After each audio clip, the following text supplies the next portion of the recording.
Shalom Uvracha, mes chers amis, comment ne pas tomber ou sortir du cercle vicieux de la pauvreté? Arrête, on voit tout au jour de jour, des gens qui sont tout le temps pauvres.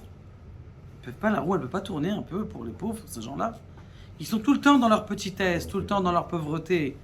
Est-ce qu'il n'y a pas quelque chose qui peut les aider justement à les sortir de ça? Et il était une fois un monsieur qui était BMT, il était dans ce système-là. Il est parti voir Rabbi David Abou Khatsera, Rabbi David Hay Abou Khatsera, dans le nord, vous savez, à Naharia là-bas. Et Rabbi David Hay Abou Khatsera, il lui a dit, écoute, tu sais ce que tu vas faire? Tu vas faire une séouda pour les avrechim, une séouda pour les avrechim, mais une séouda riche pour les avrechim, où il manque rien à la table. Bon, ok, très bien, il l'a dit comme ça. Il dit, mais je comprends pas, pourquoi ça? Il dit, écoute, je vais te dire ce qui s'est passé. J'étais moi-même petit-fils de Baba Saleh.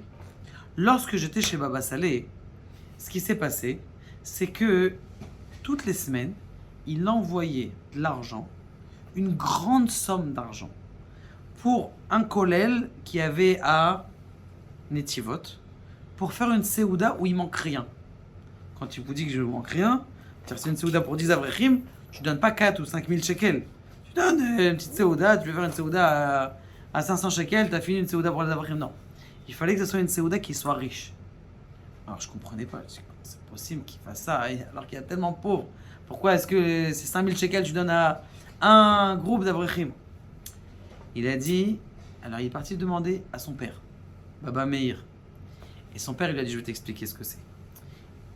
Il est marqué dans le Zohar HaKadosh qu'en fonction de comment tu te comportes, Dieu il se comporte avec toi. Ça veut dire que si tu te comportes avec miskennerie, eh ben, dans le ciel, on te donne un petit peu.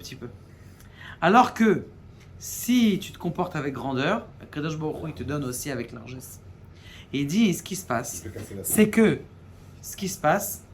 que Baba Saleh, il voyait tous les avrechim qui étaient comme ça, vous savez, ces gens qui sont pauvres et ils sont avec leurs vestes déchirées, leur chapeau à l'envers, et ils veulent pas sortir de ce lien-là. Là, exprès, je leur donne une séouda où je les honore.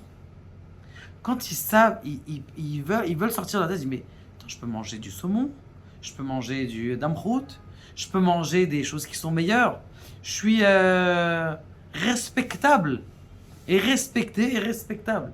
Ça leur donne cette possibilité de sortir de ce cercle vicieux de la petitesse. Et c'est pour ça que mon grand-père, il donnait spécialement, il avait un budget spécial pour un kollel, pour leur donner, pour les faire monter, pour leur donner un niveau de vie. Et c'est ça qui est très important. Quelqu'un, on l'a vu dans le Zohar d'ailleurs dernièrement, dans Parashat et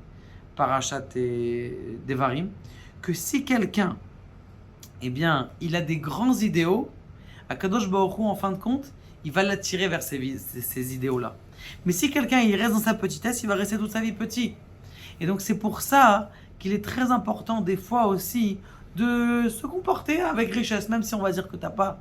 HaKadosh Baruch Hu, il va faire en sorte que par le fait que tu te comportes d'une certaine façon, tu dis HaKadosh Baruch Hu, Kol Yachol, Dieu il peut pas te donner.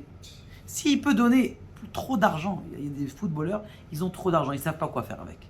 Ils vont acheter une veste, 1 million, pourquoi? Parce qu'il y a marqué un petit signe dessus, ça sert à rien. Achète-toi une belle veste, la Bréhaute. On comprend pourquoi des milliards pour une petite veste.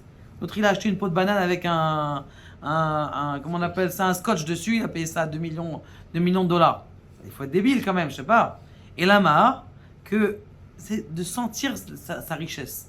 Quelqu'un, il doit sentir sa richesse, il doit essayer de se comporter avec richesse. Et ça le remet dans un cercle, pas vicieux, mais un cercle vertueux qui va le faire monter, Be'ezrat Hashem, pour énormément de bracha. Baruch Adonai, l'Olam, Amen.